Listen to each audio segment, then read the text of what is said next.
떠나요 둘이서 모든 것 훌훌 버리고 제주도 푸른 밤 그 별 아래 이제는 더 이상 얽매이긴 우린 싫어요. 신문에 TV에 월급 봉투에 아파트 담벼락보다는 바다를 볼 수 있는 창문이 좋아요. 긴 강바지 굴고 간 귤도 우리 둘이 가봐봐요.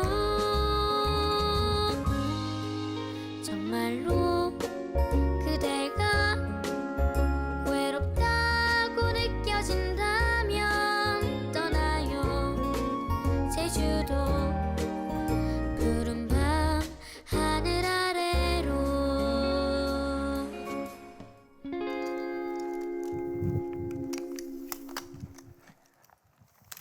휴가는 다녀오셨습니까?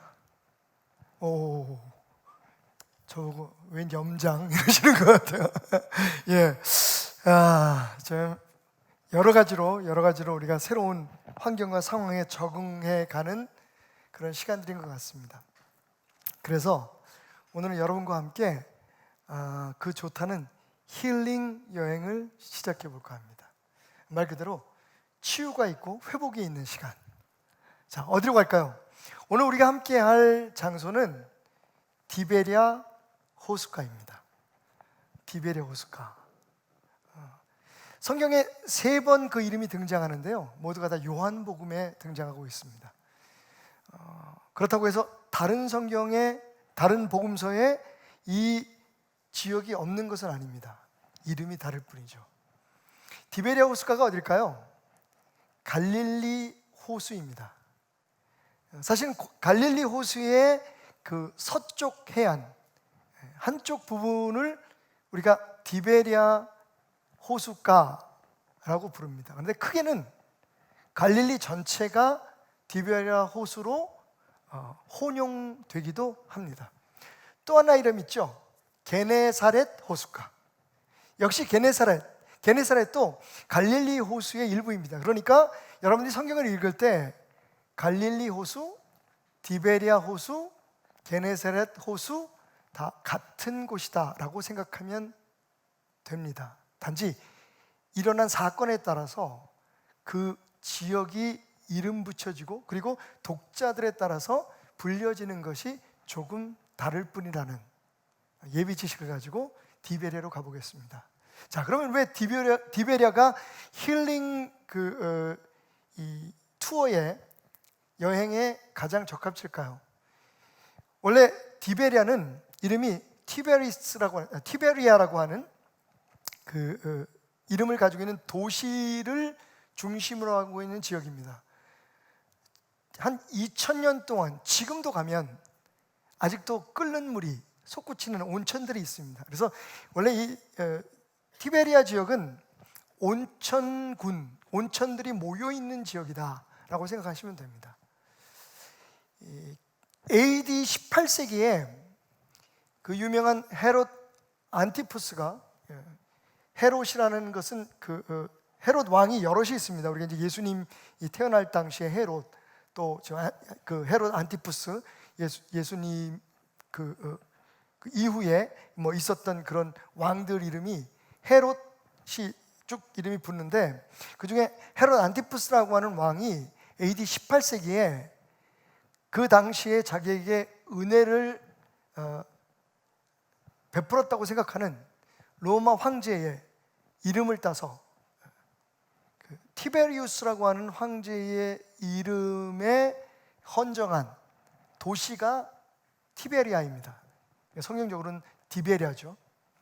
근데 그 근처에 온천이 있을 뿐만 아니라 갈릴리 호수와 인접해 있기 때문에 그 지역이 힐링, 소위 그 온천 테라피에 가장 적합한 곳이다 라고 알려져 있습니다. 오늘 그곳에 여러분과 함께 가서 우리의 영혼도 또 우리의 마음도 또 우리 육신까지도 치유해보는 그런 시간을 갖겠습니다.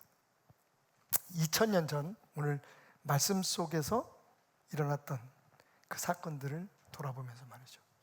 자, 티베리아. 일단 호수 가니까 배는 괜찮은데 이게 뭔가 좀, 그죠? 예, 뭔가 좀 어색하네요. 거기에 뭐 텐트 치고 이럴 상황은 아니에요. 예, 법적으로 텐트를 칠 수가 없는 지역입니다.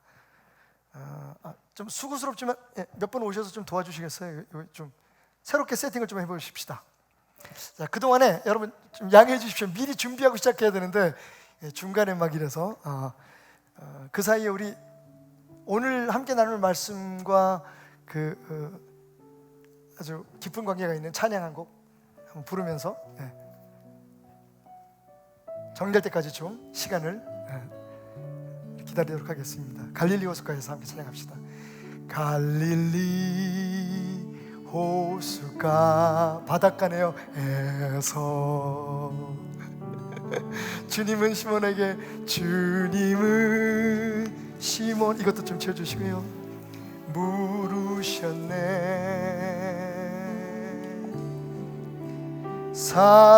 사랑하는 시몬아 넌 날 사랑하느냐. 오 주님 당신만이 아십니다. 정릉 베델교회에서 정릉 베델교회에서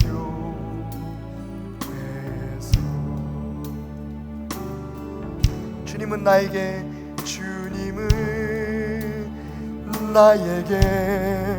물으셨네. 여러분의 이름을 부르면서 사랑하는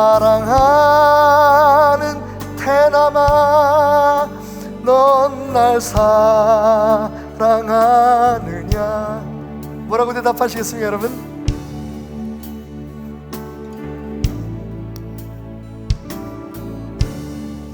다시 한번 찬양할까요? 사랑하는 테나마 넌 날 사랑하느냐. 오 주님 당신만이 아십니다. 예. 자, 이제 정말 티베리아 바닷가 같네요. 여러분, 오늘 말씀 속에 이 티베리아 바닷가, 우리가 주목해야 할 것은 이 티베리아 호숫가의 모든 이런 세팅이라 그러죠. 이런 모든 상황이 장소, 그리고 시간, 심지어는 이 피어져 있는 숯불과 거기에 예수님께서 예비하시고 구우신 물고기, 떡, 이 모든 것들이 완벽한 예수님의 설정이었다는 겁니다. 디베레 호숫가의 그날 그 아침 사건은 예수님의 치밀한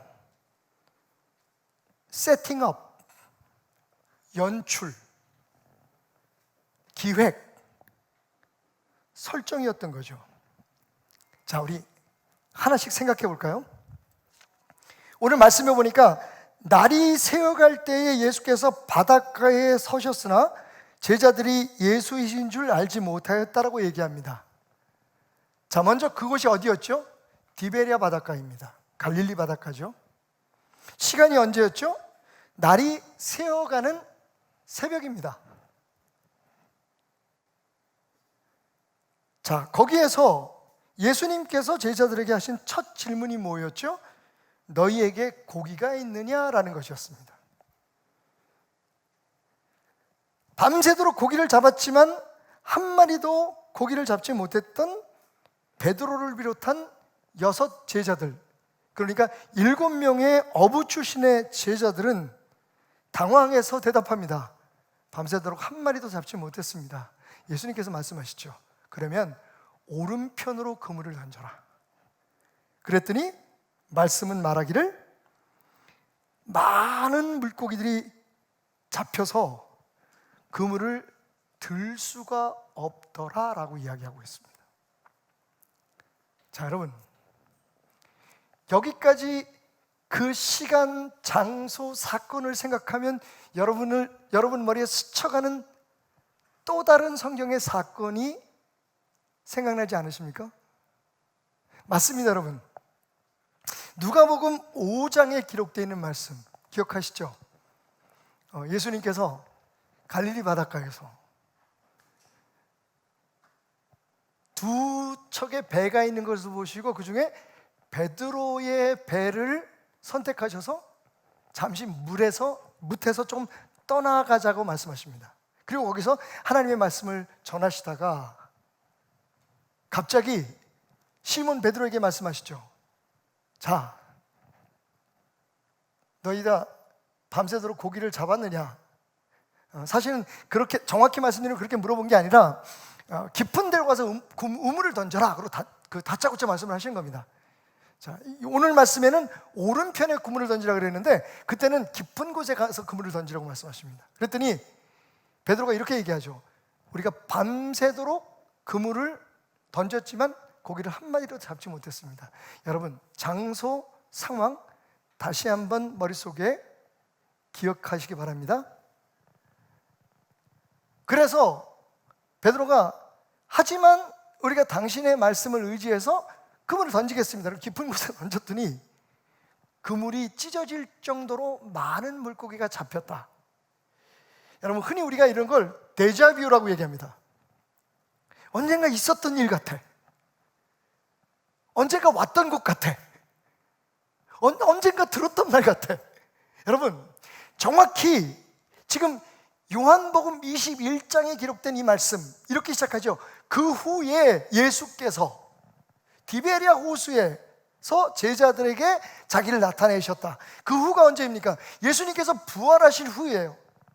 그리고 오늘 말씀의 끝을 보면 이게 3번째 제자들에게 나타나신 것이라고 말씀하는 걸 보면 벌써 2번 나타나셨습니다. 한 번은 다락방에 숨어 있었던 제자들에게 나타나시고, 2번째는 그때의 그 자리에 없었던 도마를 위해서 8일 만에 다시 나타나시고, 그리고 3번째 오늘 여기 나타나신 겁니다.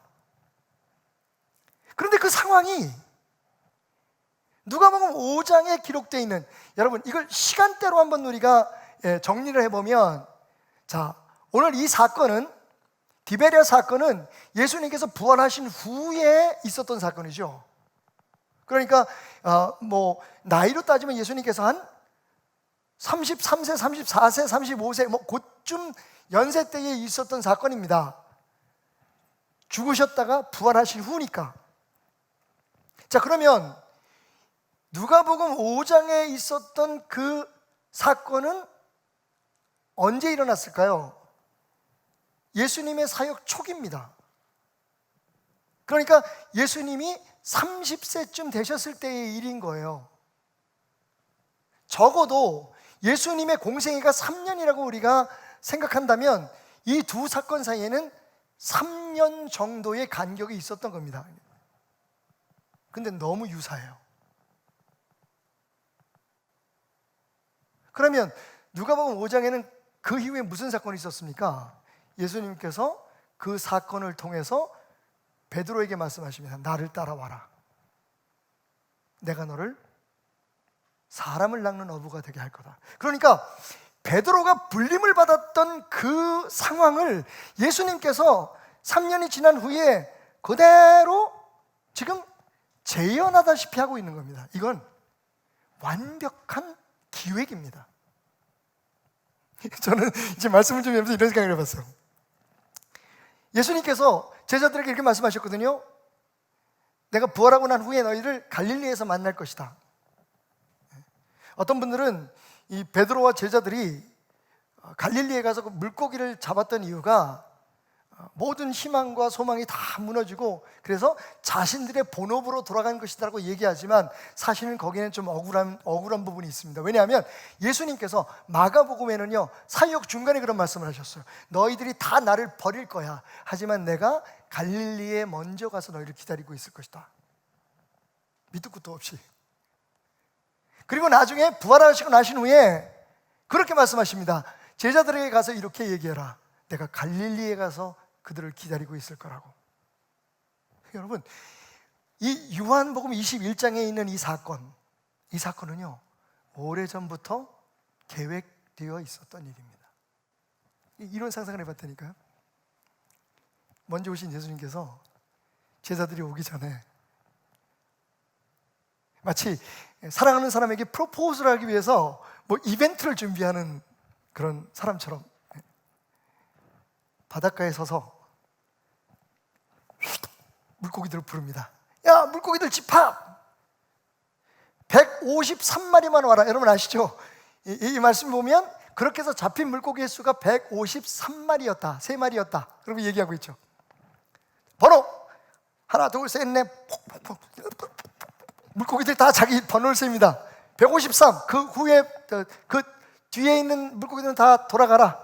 자, 153. 너희들 잘 들어. 조금 있으면 내 제자들이 올 거다. 밤새도록 그물질을 할 거야. 그때 한 놈이라도 잡히면 안 돼. 그때 다 숨어 있어.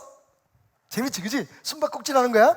그러다가 얘네들이 지치고 지쳐가지고 힘들어할 때쯤 내가 쫙 등장할 거야. 그리고는 그들에게 얘기하겠지. 오른편에 그물을 한번 던져봐라. 그게 사인이다, 물고기들아. 그때 그냥 우르르 모여서 한꺼번에 한 명도 빠지면 안 돼. 졸고 있으면 안 된다. 153마리 모든 물고기가 다 그 그물 속에 들어가는 거야. 아, 멋있지? 얼마나 재밌니? 여러분, 실제적으로 일어난 일은 아닙니다. 근데 정말 여러분 생각해 보세요.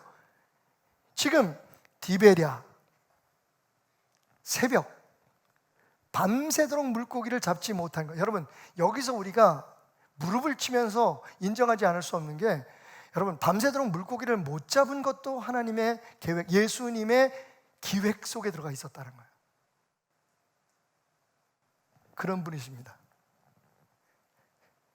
그물이 찢어지게 잡게 하기 위해서 밤새도록 텅텅 그물을 비게 하실 수도 있는 분, 그리고 그것이 그냥 우연이 아니라 목표를 가지고 목적을 가지시고 무엇인가 우리에게 분명한 것을 깨닫게 해주시기 위해서 하시는 분, 바로 그분이 그날 아침 디베랴 바닷가에 숯불을 피워놓으시고 거기에 물고기들을 잡히게 하셨던 겁니다.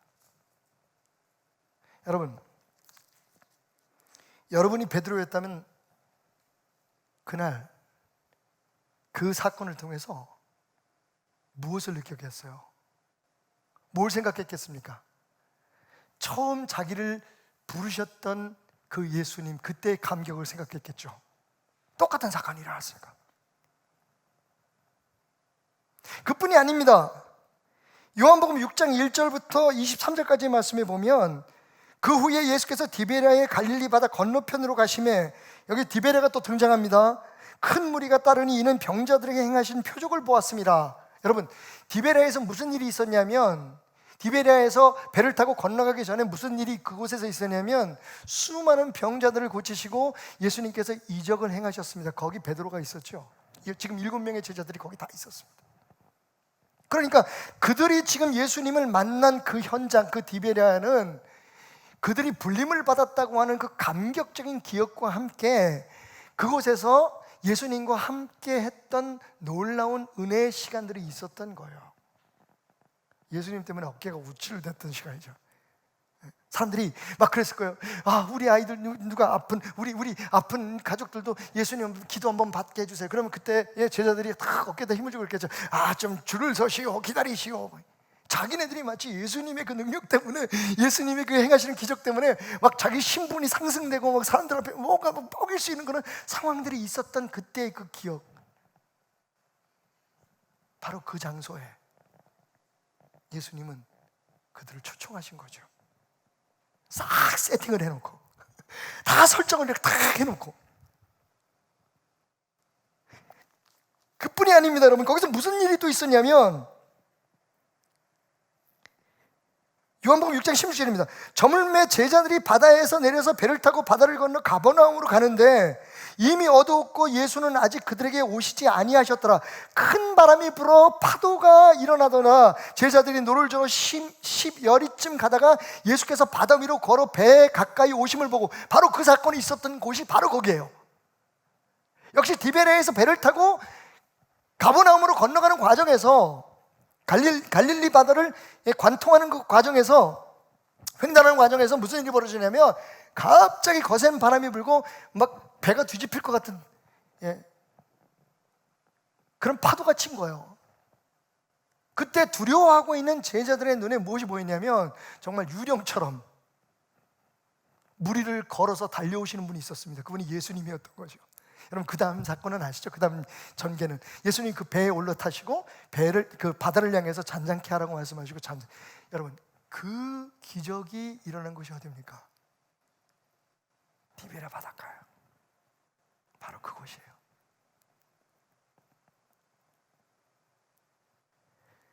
그리고 또 한 가지 사건이 있죠. 바로 오병이어의 기적이 있었던 것.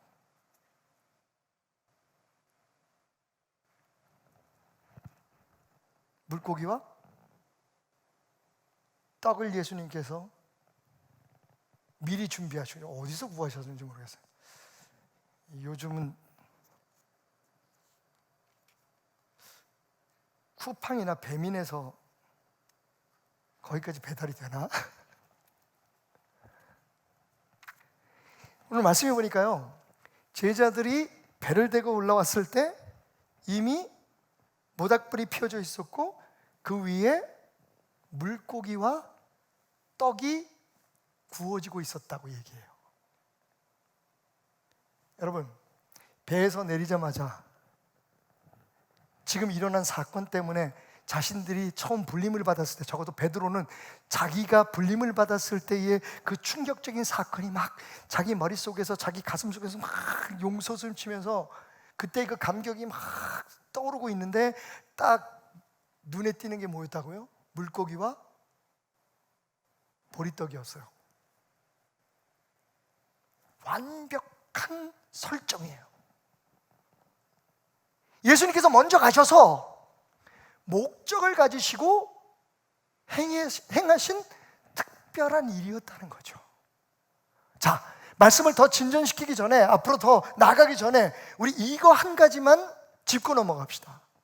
자, 중요한 건 그때 그 예수님이, 베드로의 예수님이, 그 7 제자들의 예수님이 바로 우리의 예수님임을 여러분 믿으십니까?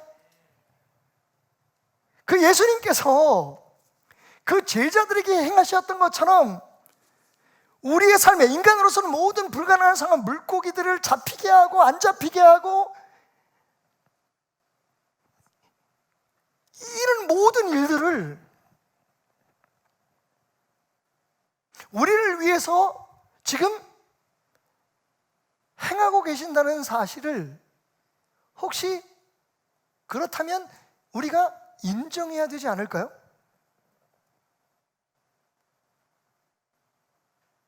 다시 말하면 우리는 몰라요. 지금 우리가 이거 겪고 있는 이런 일들을, 이런 상황들을 처음부터 생각한 사람은 아무도 없습니다. 이런 일이 일어날 걸 몰랐어요. 알았으면 뭐 미리 다 준비했겠죠.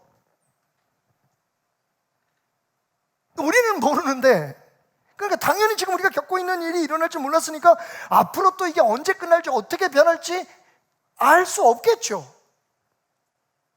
우리가 하는 비즈니스 사업은 언제나 회복이 되고, 우리 가정은 언제나 회복이 되고, 우리가 언제나 사랑하는 사람들과 마음 놓고 모여서 캠핑도 하고 여행도 하고 뭐 음식도 먹고 이런 날이 언제 올까? 여러분, 우리는 매일매일 그냥 주어지는 상황 속에서 실망도 하고 기뻐도 하고 하지만, 여러분 보십시오. 제자들이 이런 일이 일어날 것을 알았을까요? 몰랐을까요?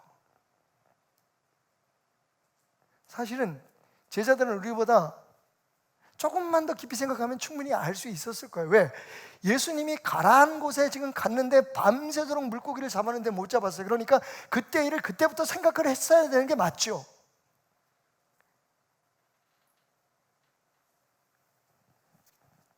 그 주님이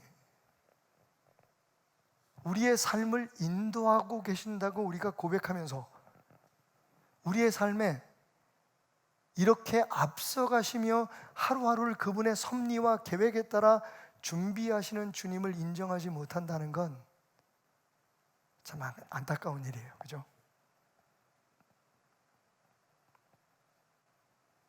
예수님은 그물이 찢어지는 만큼 잡힌 153마리의 물고기의 기적만 준비하시는 게 아니라 그 이전에 한 마리 고기도 잡을 수 없는 그런 상황, 밤을 새워 고생했던 그 밤도 예비하고 계셨다는 것을 여러분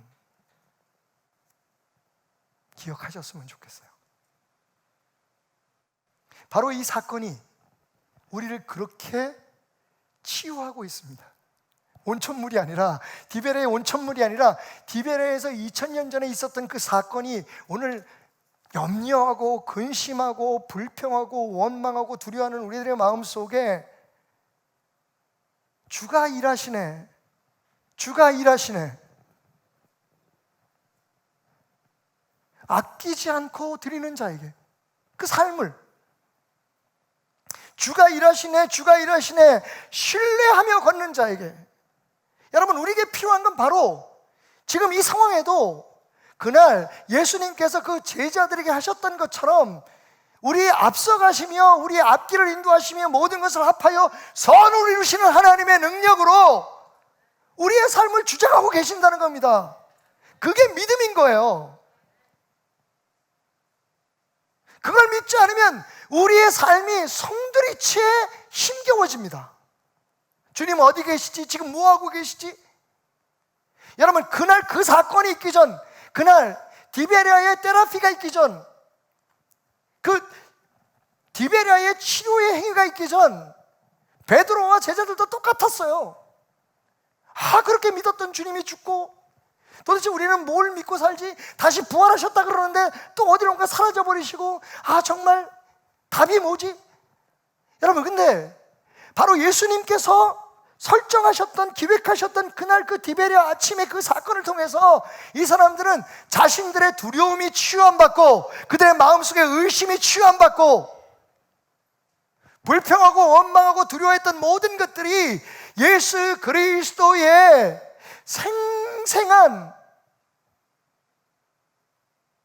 인도하심의 경험 속에서, 예비하심의 경험 속에서 섭리라고 하는 그 각본에 따라 이루어지는 그 삶을 경험하면서 제자들은 앞으로 무슨 일이 있어도, 앞으로 어떤 일이 있어도 주님은 우리를 앞서가시며 모든 일들이, 행불행간의 모든 일들이 그분이 계획하시고 섭리하는 가운데서 일어나고 있구나. 할렐루야!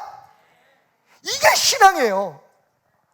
근데 너무나 많은 사람들이 예수님을 믿고, 사실 우리도 기적을 경험하지 않은 게 아니에요. 어떻게 내가 예수를 믿게 됐지? 그뿐만 아니라 실제적으로 기도해서 여러분 많은 거 응답도 받고 심지어는 죽을 병에서 고침도 받고, 그런데 그러다가도 힘들고 어려운 일이 있을 때마다 낭망을 해요. 주님은 지금 어디 계시지? 어디 계시기는 지금 우리의 디베리아 바닷가에 서 계신 거예요. 지금 우리는 그 주님의 인도하심 속에 있는 거예요. 우리가 해야 할 일은 그 믿음을 가지고 모든 것을 합하여 선하게 이루시는 그분의 선한 인도하심을 신뢰하고 우리에게 주어진 하루하루를 그분을 신뢰하며 사는 거예요. 왜냐하면 세상 끝날까지 내가 너희와 함께 하겠다는 그분의 약속이 있기 때문에 그래요. 내가 너를 택했고 세웠다. 네가 먼저 날 사랑한 게 아니라 내가 너를 먼저 사랑했다 라고 말씀하시는 예수님의 말씀이 있기 때문이에요. 여러분, 디베리아 호숫가의 그날 아침이 예수님의 철저한 세팅업, 설정이었듯이 오늘 여러분의 삶도 그분의 놀라운 연출 안에, 그분의 놀라운 기획 안에 살아가고 있음을 기억하시기 바랍니다. 두려워한다는 건, 걱정한다는 건, 뭐 인간이니까 그런 감정이 생기지 않을 수는 없겠지만 그것을 그대로 유지하며 슬퍼한다는 건, 그것을 계속 붙들고 절망한다는 건 그 예수님을 믿지 않는다는 거예요. 예수님은 그냥 존재만 하시는 분이 아니라 우리의 삶을 인도하시는 분이십니다. 바로 디베랴의 사건이 그걸 우리에게 보여주고 있어요. 자, 근데 조금 한 걸음 더 나가 봅시다. 이 디베랴 사건 중에서 우리가 주목해야 될 가장 중요한 것은 바로 이 숯불이에요. 이 숯불이 압권입니다. 이 모든 예수님의 설정과 세팅 가운데 숯불이야말로 압권이에요. 모든 것을 지배할 만큼, 모든 것에 의미를 부여할 만큼 가장 중요한 소품이었다는 거예요. 왜 그럴까요? 자, 8절 9절 말씀입니다. 다른 제자들은 육지에서 거리가 불과 한 50칸쯤, 불과 50칸쯤이라는 것은 계산해 보면 한 90m, 어떤 성경에는 100m로 번역되어 있는데 한 90에서 100m 사이라고 생각하십시다. 그러니까 시쇼에서 그 해변에서 바닥까지 한 100m 정도 배가 참 떨어져 있었어요. 이제 거기에서 기적을 경험하고 그 배를 끌고 육지에 도착했을 때 성경 뭐라고 얘기했냐면, 육지에 올라 보니 거기 숯불이 있었는데 라고 얘기하고 있죠. 숯불입니다. 그러니까 딱 예수님께서 준비하신 가장 중요한 그 소품은 숯불이었어요, 그날 아침에. 근데 왜 숯불이었을까요? 여기서 놀라지 않은, 제가 말씀을 준비하면서 정말 놀랄 수밖에 없었던 것은 이 숯불을 중심으로 해서 너무나 예수님의 아주 세밀한 정성이 담겨 있다는 것을 볼 수 있었기 때문입니다. 숯불이라는 말은 헬라어로 안드라키안이라는 말이에요. 안드라키안. 여기에 숯불이라고 써 있는 게 안드라키안이 있었다라고 얘기를 하고 있는데, 여러분 재미있는 건요, 이 안드라키안이라는 단어가 성경에 딱 2번 사용돼요. 그것도 요한복음에만. 성경에 불 얘기가 많잖아요, 그죠?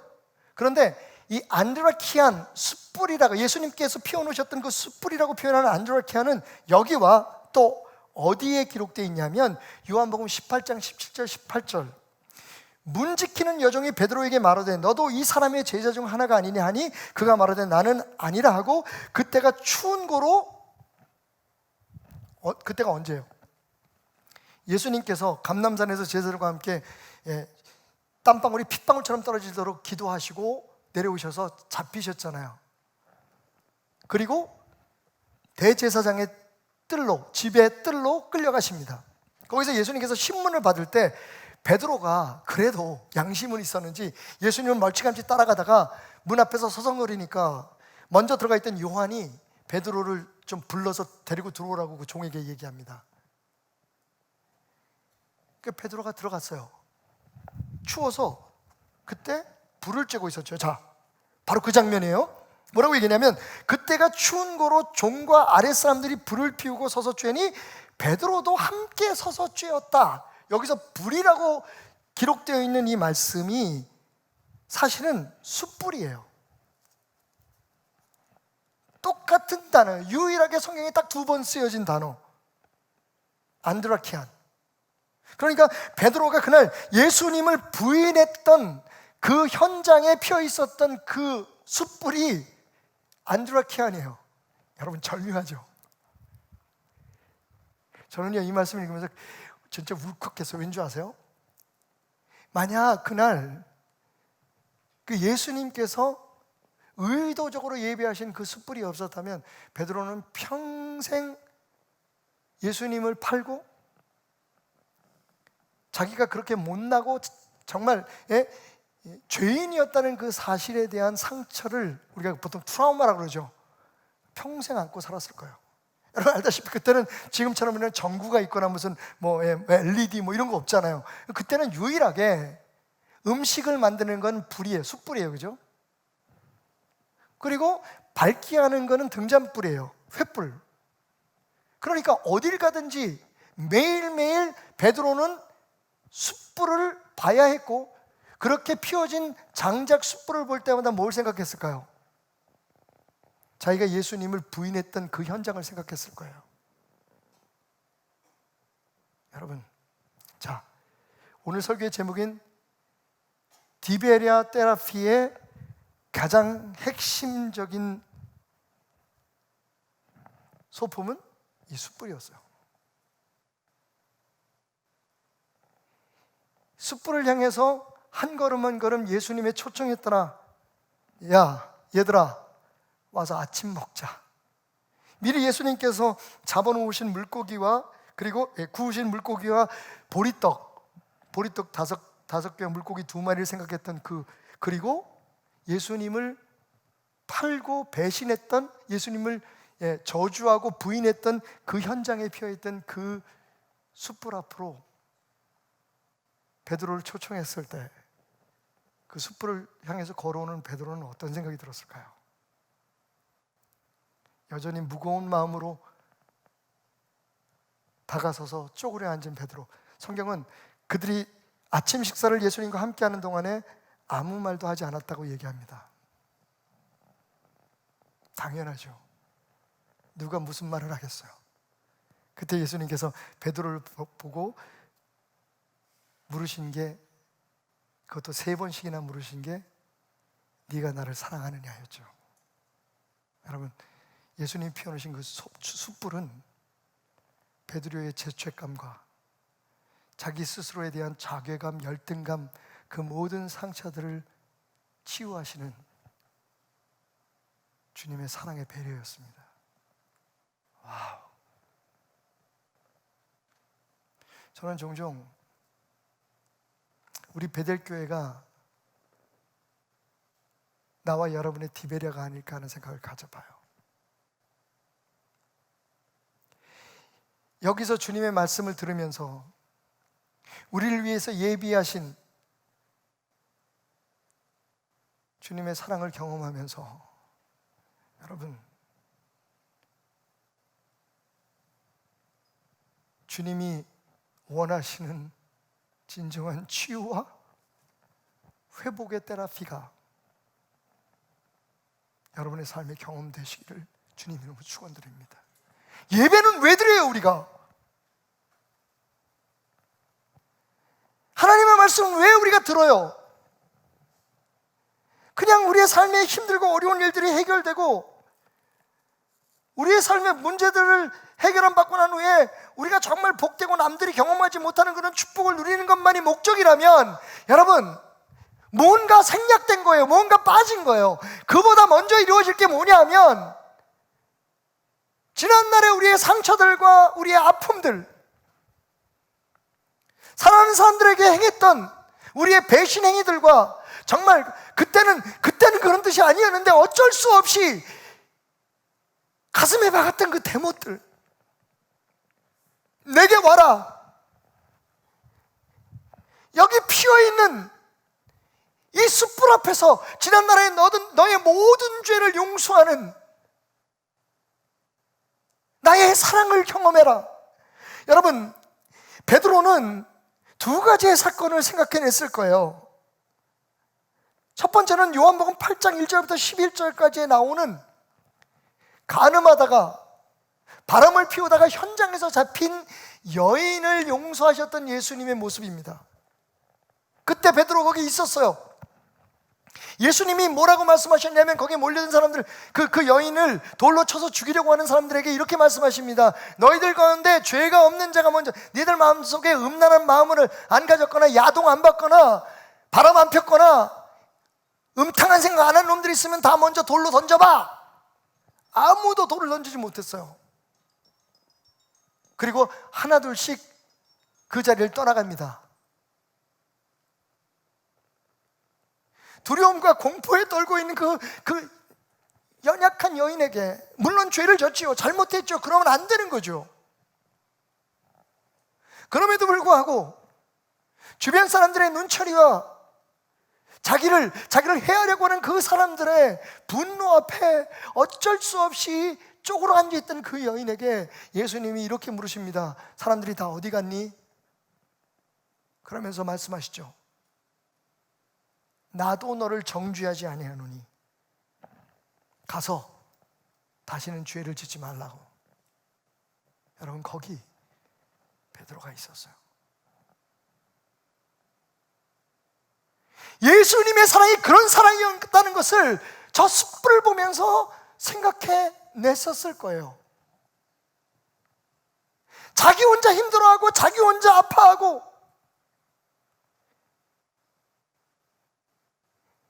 예수님은 베드로에게 이렇게 말씀하셨어요. 사람이 자기에게 범죄한 형제를 몇 번이나 용서해 주면 될까요? 7번만 하면 될까요? 예수님 말씀하시기를 아니다, 7번씩 70번이라고 해야.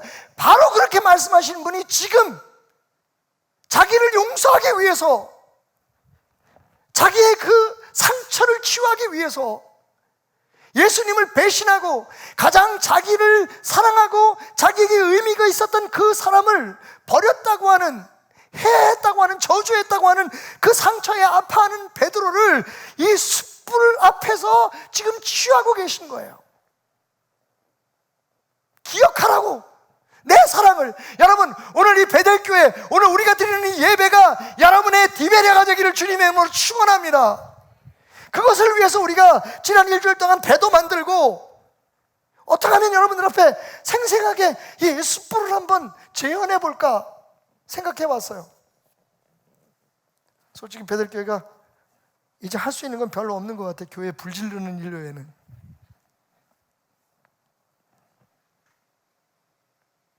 여러분, 베드로가 그 이후에, 예전에는요 숯불만 보면 화들짝 놀래가지고 예수님을 부인했고 내가 이렇게 못난 놈이었고 이런 생각만 하고 아파했을 거예요. 그런데 그 예수님의 사랑의 고백을 확인하고, 그리고 예수님 뭐라고 말씀하세요? 내 양을 먹여라. 여러분, 내가 죄인인데, 내가 이렇게 부족한데, 나 같은 사람에게 예수님이 사명을 주셔. 그것도 당신의 양들을 먹이라고 하는 사명을 주셔. 아직 성숙하지도 않은데, 아직 부족한 것 투성인데 예수님은 내게 그렇게 말씀하셔. 내 양을 먹여다오. 내 양을 먹여라. 교회를 부탁한다. 내 사랑하는 사람들을 부탁한다. 네 가족들을 내가 너에게 부탁한다. 여러분, 이후로 그 상처를 드러내는 숯불은 예수님의 사랑과 나도 나를 인정해준 그 예수님의 놀라운 아량을, 그 은혜를 기억하게 하는 새로운 상징으로 바뀌었을 거예요. 교회가 바로 여러분들에게, 우리가 함께 나누는 이 말씀이 바로 여러분들에게 그런 은혜가 되기를 주님의 이름으로 축원합니다. 묻지도 않고 따지지도 않고 너희의 모든 무거운 짐을 내게 가져와라. 지난날의 너희의 죄와 심지어는 죄책감도 다 가져와라. 너희가 아직 부족하고, 너희가 아직 연약하고, 성경책도 한번 완전히 통독하지 못하고, 여러분, 그게 자격이 되지 않아요. 생각해 보세요. 베드로가 예수님 앞에 내가 주님을 사랑합니다라고 고백했던 그날, 베드로는 도대체 신학을 졸업한 건가요? 구약 성경을 한 번은 다 읽었을까요? 그가 도대체 무슨 능력이 있어서, 그가 우리가 흔히 말하는 어떤 은사라도 있었을까요? 예수님은 그냥 부족한 그대로, 연약한 그대로, 내 마음의 상처가 치유되었거든, 내 사랑을 확인했거든, 내 사랑을 받은 것처럼 너희도 세상을 사랑하라고, 세상 사람들을 섬기라고 말씀해주고 계시는 겁니다. 우리가 착각하는 게 있어요. 온 교회가, 우리가 어느 정도의 수준이 돼야 섬겨야, 어느 정도의 수준이 돼야 하다못해 교회에서 언제 직분이 가질 정도로 직분을 가질 만큼 어떻게 성숙해야 그 다음에 일을 하지. 여러분, 맞아요. 교회의 어떤 특별한 일들은 기준이 필요할 거예요. 안 그러면 질서가 흐트러지니까. 그런데 여러분, 사랑하는 건 주님의 사랑을 통해서 치유함받은 사람은 누구나 할 수 있는 거예요. 그게 숯불이에요. 그게 그날 아침 베드로의 마음을 후벼 파서 새롭게 한 숯불이에요. 아직도 지난날의 여러분 모습 때문에 몸서리치는 분 계십니까? 문득문득 떠오르는 지난날의 여러분의 상처 때문에.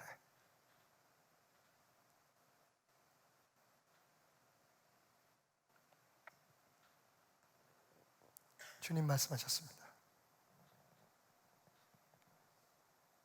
내 안에는 더 이상 정죄함은 없다. 나도 너희를 정죄하지 않으니. 여러분, 무슨 얘기입니까? 너도 네 자신을 정죄하지 마라. 앞으로가 중요하다는 거예요. 지난날의 상처와 아픔 때문에 우리가 사랑하는 데 실패하고 섬기는 데 회피하는 일들이 얼마나 많습니까? 나는 자격이 없어요. 나는 못해요.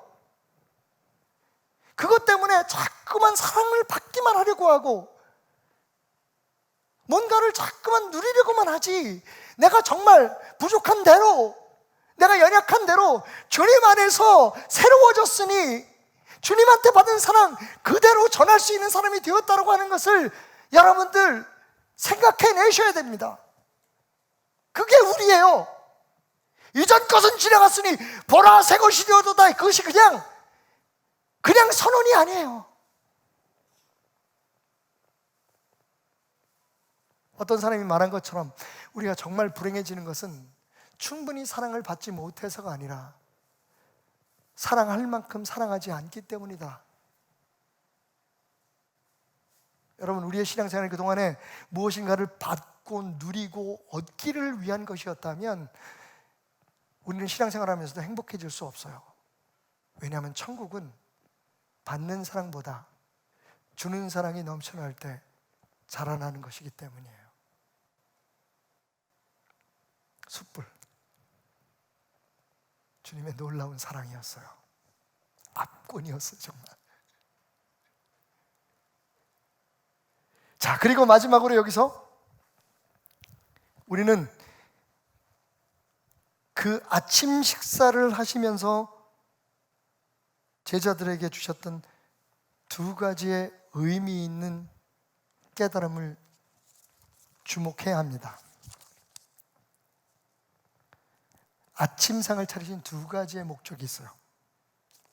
첫 번째는 당연히 뭐죠? 지금 말씀드린 것처럼 치유함을 받으라는 거예요.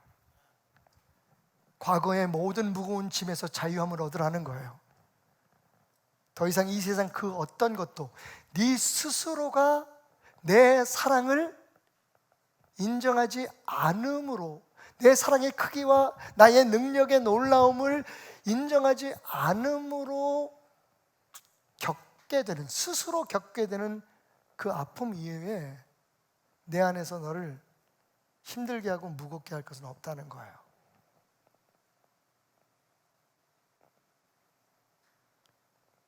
스스로 불행하다고 생각하기 전에 그 누구도 당신을 불행하다고 말할 수 없는 거예요.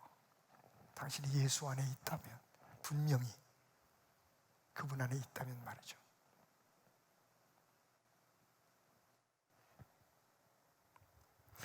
그 치유와 함께 예수님은 두 번째 귀한 목적을 보여주십니다. 그게 뭡니까?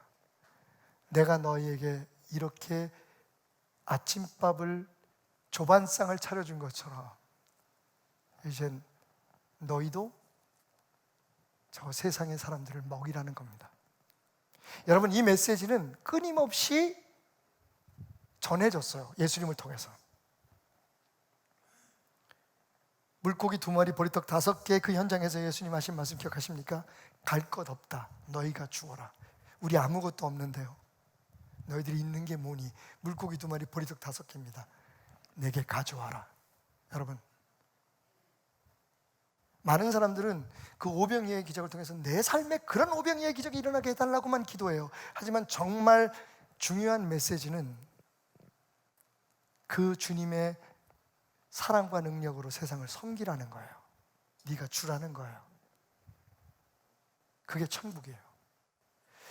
또 예수님께서 제자들의 발을 씻겨주시던 그날 밤에 뭐라고 말씀하십니까? 내가 선생이 돼서 너희의 발을 씻겨주는 것처럼 너희도 서로 발을 씻겨주라고 말씀하세요.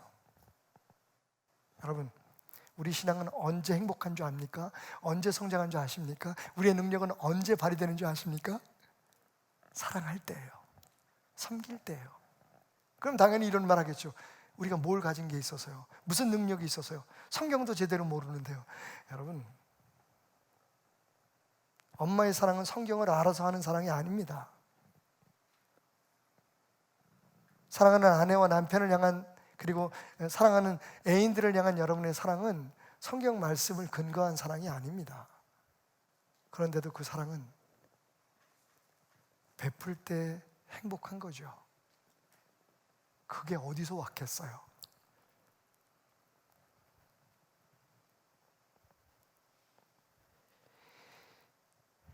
예수님께서 하신 특별한 한마디가 있습니다. 이미 물고기가 구워지고 있었어요. 떡도 있었어요. 근데 예수님께서 제자들에게 이렇게 말씀하십니다. 너희들이 잡은 물고기 하나 가져와라.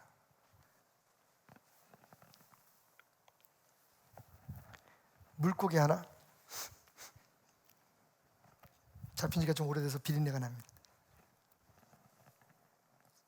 여러분, 왜 그러셨을까요?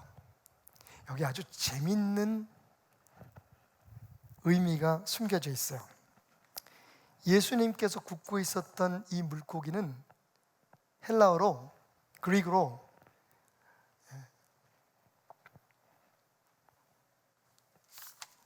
옵살리온이라고 합니다. 옵사리온.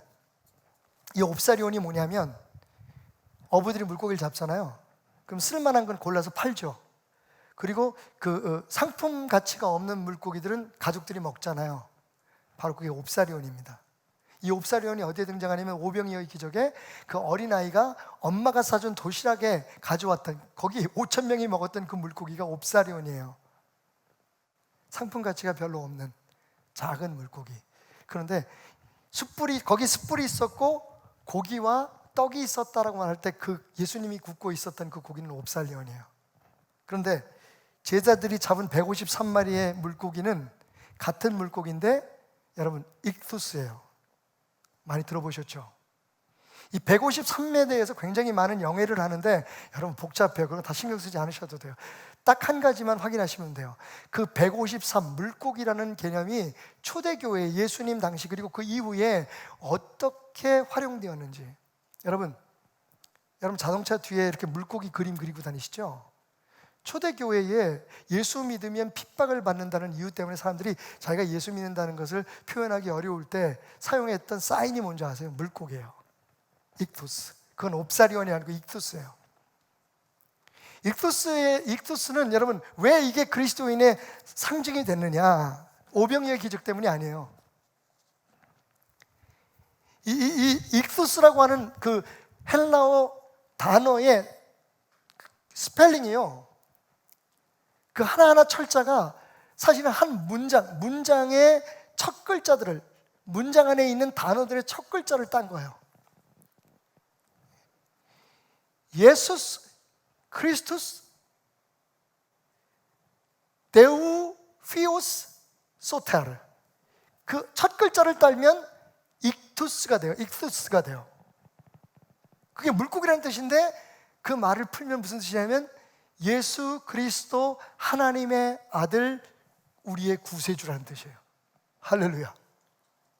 그게 재밌는 게 여러분, 예수님이 구우시던 건 옵사리온이에요. 아니, 예수님이 제가 생각하는 예수님은 원하시면 거기 가까운 지중해에 가서 고래라도 잡아다가 갖다 구우셨을 거예요. 근데 예수님은 옵사리온을 구셔서 왜? 제자들에게 생각나게 하고 싶었던 것이 있으셨던 거죠.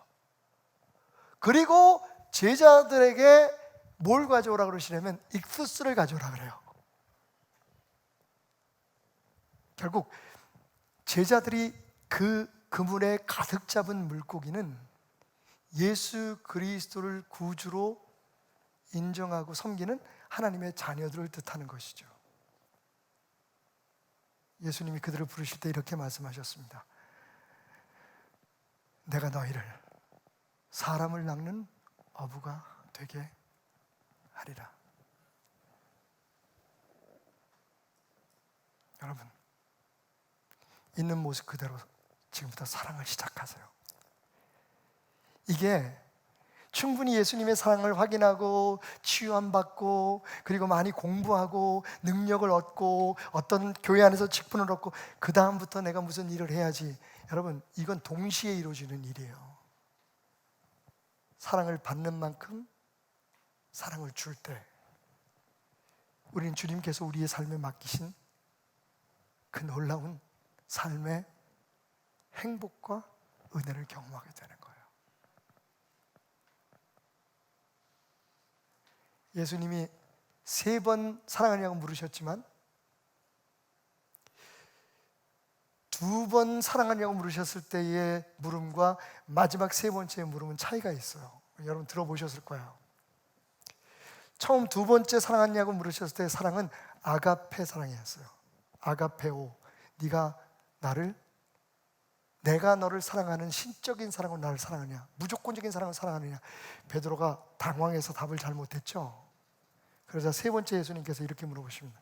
필레오 사랑하느냐, 이런 얘기예요. 내가 너를 사랑하는 만큼 너 나 사랑하기 어렵지? 그래, 그럼 우리 친구처럼 사랑할 수 있겠니? 여러분 알고 계세요? 주변 종교 지도자들이나 교회에서 흔히 우리에게 요구하는 것처럼 매일매일 우리에게 주님은 신앙이 좋아져라, 더 막 잘해라, 막 열심을 내라고 말씀하시는 분이 아니에요. 그건 내가 할게. 내가 시키는 대로만 하면 네 믿음은 자라고 네 축복은 커지고 네 인생은 성공할 수 있어. 그게 뭔지 아십니까 여러분? 내 친구가 되라는 거예요. 괜히 할 수 없는 신적인 사랑을 흉내내지 말고, 사랑할 수 없는데 사랑하고, 이거 얼마나 어려워. 예수님도 말씀하시고 그거 얼마나 힘들 줄 알아? 그러니까 내 친구가 돼서 나하고 함께 사랑하자. 그게, 저는 거기 확 갔어요. 정말 우리 표현으로 확 갔어요. 베드로에 대한 주님의 사랑에 대한 기준을 스스로 낮추신 거예요. 여러분, 오늘 말씀이 여러분들에게 큰 위로가 되고 치유가 되시기 바랍니다. 주님은 이렇게 우리를 기다리고 계세요. 뭐가 그렇게 아쉽다고, 뭐가 그렇게 힘들게, 우리가 이 놀라운 은혜 안에 취함을 받고 주님 안에서 우리가 지난날의 과거의 우리가 아니라 어떤 상처가 어떤 실수가 있든 그 모든 것에서 다 자유로워져서 이제는 있는 모습 그대로 주님, 내가 사랑을 시작할게요.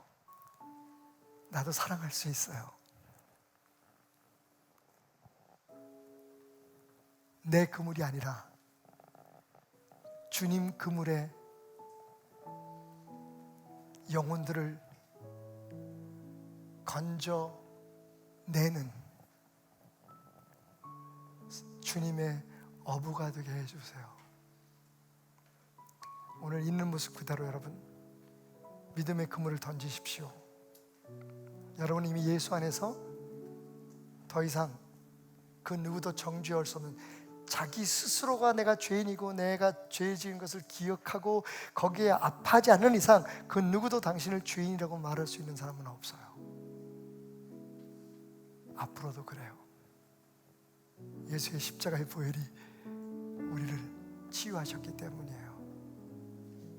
있는 모습 그대로 사랑하기에 힘쓰세요. 여러분, 물론 성경도 많이 읽고 통독도 하고 기도도 하고 교회에서 지금 가능하면 여러분이 어떻게 예수의 친구가 되어서 살아갈 수 있는가, 그것을 위해서 애쓰고 있지만, 그리고 밤새도록 배를 만들고 여러분 할 수 있는 일은 다 해서 여러분들에게 기억나게 하기 위해 몸부림치고 있지만, 이 모든 것은 당신이 주님 명령 따라 사랑을 시작하는 것보다 중요하지 않아요. 아니, 그렇게 하기 위해서 우리가 하는 또 다른 몸부림일 뿐이에요. 여러분의 디베랴, 오늘 그곳으로 함께 가십시다. 거기서 우리 주님 앞에 솔직하게 할 수 있는 대로 고백합시다. 네, 주님 다 아시잖아요. 거짓말하지 말고 꾸미지 말고 지금 있는 모습 그대로 그분 앞에 나가십시다. 전능하신 나의 주 하나님은 능치 못하실 일 전혀 없네. 우리의 모든 간구도, 우리의 모든 생각도, 우리의 모든 꿈과 모든 소망도 신실하신 나의 주 하나님을 우리의 모든 괴로움 바꿀 수. 우리 모두 자리에서 일어나서 함께 찬양할까요? 좀 불을 밝혀주시고요.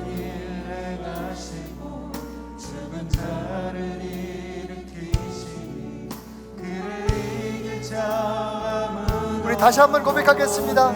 전능하신 나의 주 하나님은, 전능하신 나의 주 하나님은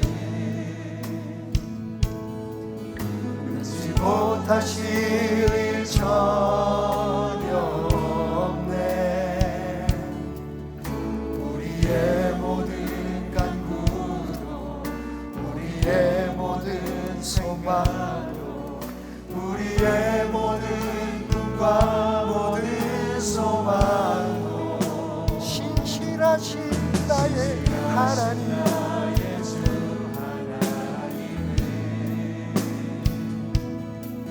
우리의 모든 괴로움 바꿀 수 있네.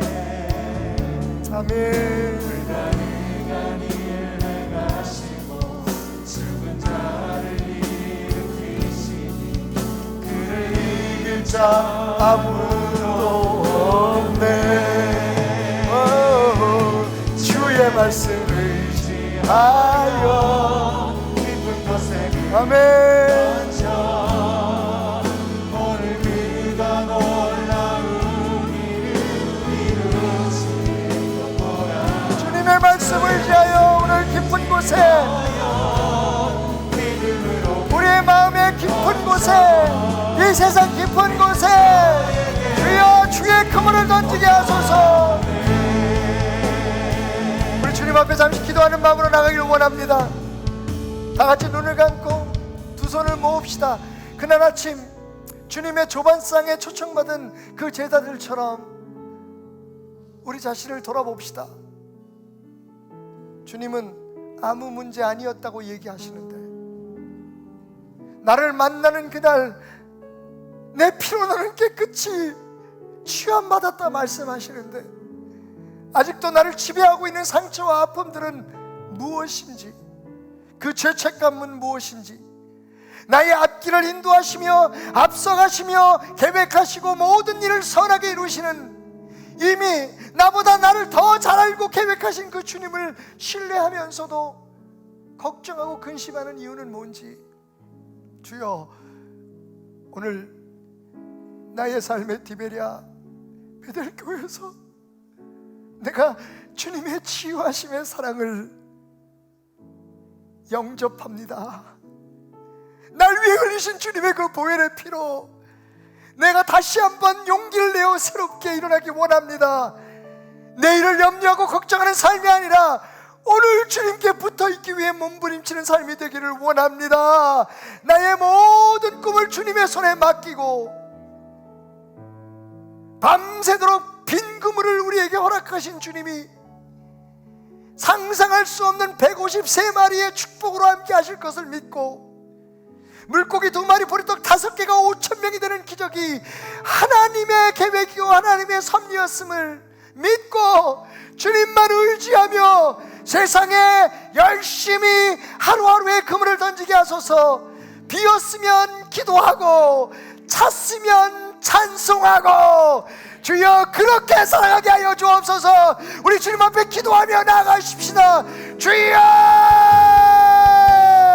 주여, 나의 연약함, 나의 부족함, 나의 모든 상처를 주님 앞에 드립니다.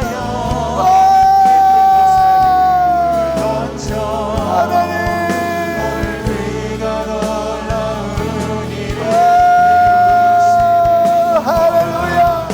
넘쳐나는 주님의 위로와 솟아나는 주님의 사랑이 지난날의 우리의 모든 실수와 잘못함 때문에 아파하는 모든 과거의 짐들 가운데서 자유롭게 하셔서 수고하고 무거운 짐 짐녀들아 다 내게로 오라. 내가 너희를 쉬게 하리라. 우리가 우리의 모든 죄를 고백하면 그는 믿고시고 의로우사 우리의 죄를 사하주실 뿐만 아니라 우리의 모든 죄에서 깨끗하게 하실 것이다. 주여 주의 말씀을 의지하여 주의 사랑 은혜 의지하여 우리가 그분을 던집니다. 오늘 그가 놀라운 일을 이루시는 것 보라. 주의 말씀을 의지하여 믿음으로 힘을 얻죠. 믿는 자에게 끊지 못함 없네. 하나님 사랑의 눈으로 하나님 사랑의 눈으로 너를 어느 때나 바라보시고 하나님 인자한 귀로서 인자한 귀로서 언제나 나에게 기울이시니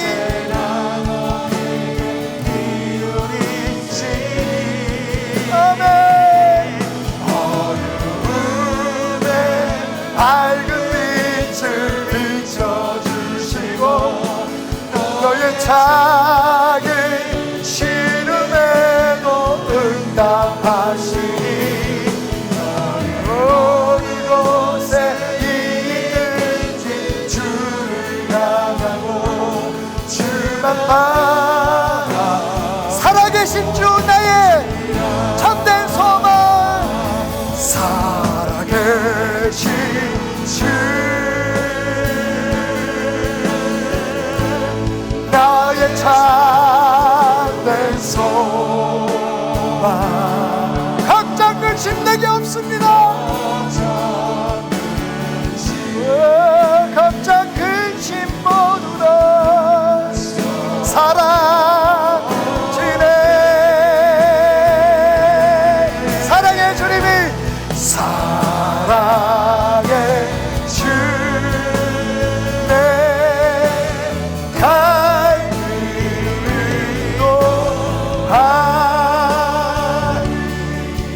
내 모든 삶에 아멘.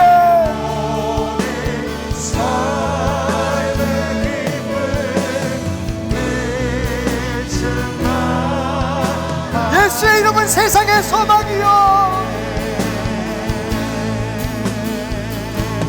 예수의 이름 할렐루야. 세상의 소망이요 예수의 할렐루야. 그 이름은 주여 사랑하는 하나님 예수의 이름은 우리의 소망입니다. 그 소망 안에 꿈꾸며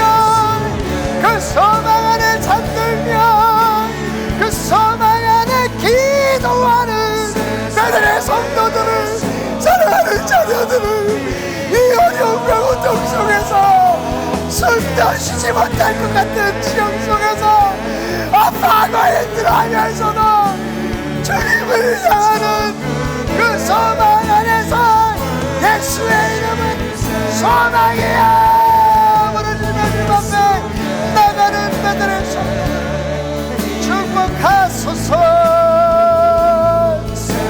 나의 하나님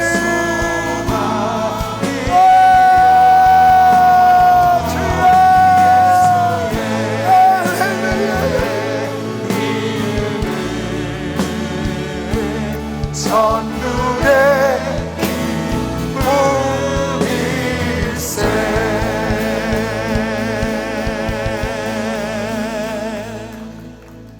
얘들아 와서 아침밥 먹자.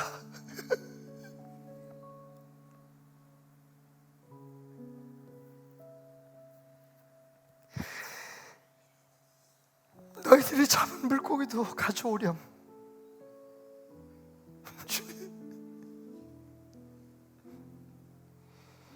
힘들어서 힘들다고 말하고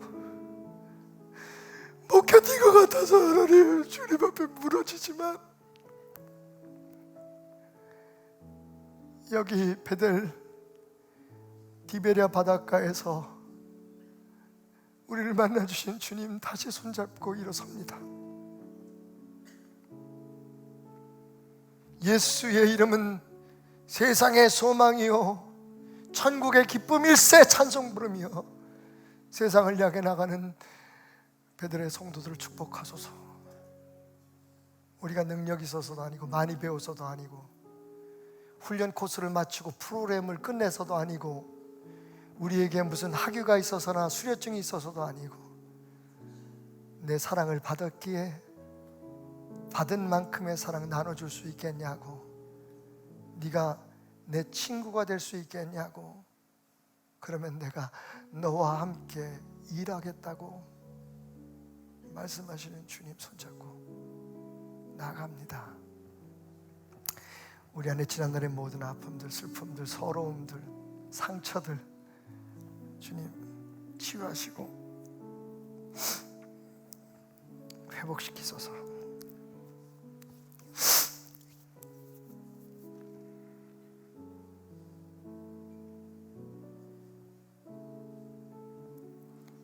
내 주변 사람들조차도 내가 디베레를 다녀온 것을 알아챌 수 있을 만큼 변화되는 모습, 주님 안에서 주님의 능력으로 살아가는 모습 보여주고 싶습니다. 주님, 모든 것이 주의 인도하심임을, 롬파리팔의 축복임을 기억하게 하소서.